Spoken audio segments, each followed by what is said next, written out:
toutes et à tous, on se retrouve pour une nouvelle vidéo. Donc sur cette vidéo, on va débriefer le match du FC Barcelone contre le Celta Vigo hier, qui a fini de partout. Donc une première mi-temps, franchement on a souffert dans la première mi-temps, mais on a été très réaliste, grâce à Rafinha notamment, un but exceptionnel de sa part. Mais on a vraiment subi défensivement à cause de cet homme. Attendez, je le retrouve. À cause de cet homme-là, cette paralysée du sommeil. Il nous a tué notre première mi-temps défensivement. Vraiment, il nous a tué notre première mi-temps. Et normalement, il y a un penalty de sa faute qui n'a pas été signalé. Et normalement, il a un carton rouge.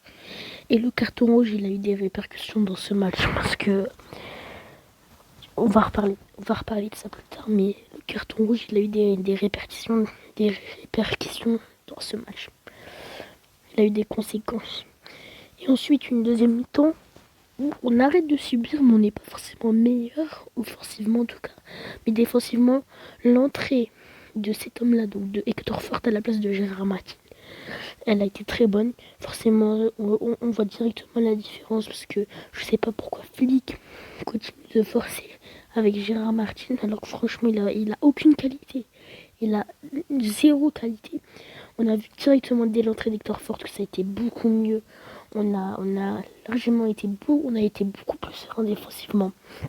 Donc une très bonne entrée de Hector Fort qui a été très bon dans ce match. Qui est entré à la mi-temps à la place de Gérard Martin. Et après, à la 80e minute, il se passe quelque chose. C'est... Attendez, je le retrouve encore. C'est le carton rouge de Marc Casado. Pour moi, honnêtement, je vous le dis très honnêtement parce que j'ai pas vu beaucoup de personnes en parler, que ce soit Lolito, Mastian, j'ai pas vu beaucoup de personnes en parler de ça, mais pour moi, si Gérard Martin, il est pas à deux doigts du rouge en première mi-temps, pour moi, Casado, il ne se prend pas un deuxième jaune sur cette action. Et je lui en veux pas, parce que honnêtement, même à 10 contre 11, à la 80e minute, on ne doit jamais se prendre deux buts en 10 minutes, même à 10 contre 11. Et ce qui fait qu'on a pris 2 buts sans partie à cause de cet homme-là. Où est-il? À cause de cet homme-là, parce que franchement, c'est vraiment une honte. Il a ruiné, il a relancé le match sur cette action. C'est une faute professionnelle ce qu'il a fait, honnêtement. Il a plein d'autres questions. Il peut la laisser à Peña ou il peut la dégager pour pas prendre de risques. Et non, il a laissé passer à Alphone. Et je ne comprends pas ce qu'il a fait. Et c'est ça qui nous a tué le match pour moi, parce que même à 10 contre 11 avec Casado, enfin à 10 contre 11 après l'expulsion de Casado, on ne doit pas se prendre de but. Mais ce but-là, ça a relancé le match pour rien du tout. On leur a offert un but. On ne doit pas le perdre ce match. En soi, le score final, il est mérité. Mais quand tu regardes le contexte où on gagnait 2-0 à la 80e minute, bah on peut être déçu, même si honnêtement le score il est mérité. Mais il y avait 2-0, c'est une faute professionnelle de ne pas gagner ce match. Donc ensuite on va parler un peu de l'arbitrage, parce que honnêtement, j'ai parlé du coup sur Marc Casado.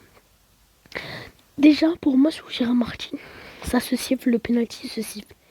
Et le deuxième carton jaune, il y a clairement carton jaune. Pour moi c'est carton rouge directement pour Gérard Martin. Je comprends Thiago Aspas qui a réclamé le rouge et c'est totalement normal. Il a aucune qualité cette homme. Je sais pas qu'est-ce qu'il fait encore titulaire à la place d'Hector Fort. Encore, je comprends que Flick il veut faire souffler Baldé.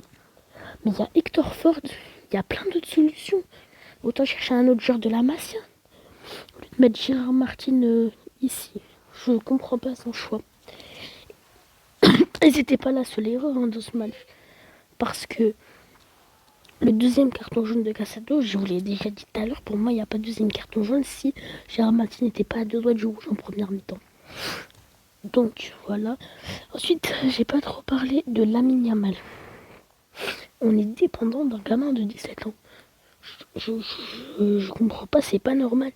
Les 3 matchs qu'on n'a pas gagnés en Ligue 1, c'est parce que Lamine Yamal n'a pas commencé le match. Ce n'est pas normal que sans Yamal, on n'est pas capable de gagner.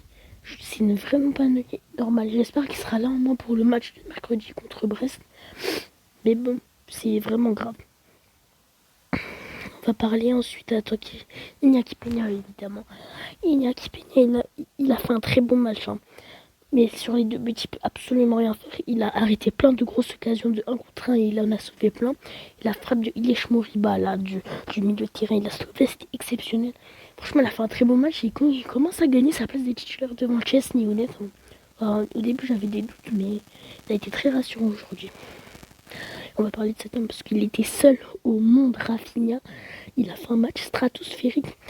Et j'ai pas vu beaucoup de monde en parler, mais imaginez, il met le but quand il partait tout seul et il a mis un poteau là. Ça aurait été un autre match pour moi. Mais en tout cas, Rafinha a fait un match exceptionnel. Franchement, cet homme-là, c'est trop depuis le début de saison. Est-ce que j'ai oublié de parler de quelqu'un? Je parlais de Koundé, j'ai parlé de Cassade, j'ai parlé de Rafinha, j'ai parlé de Peña. Personne avec trop forti à mal. Gérard Martin et l'arbitrage. Donc voilà, c'est la fin de cette vidéo. J'espère qu'elle vous aura plu. Donc n'hésitez pas à la liker, à vous abonner. Et ciao!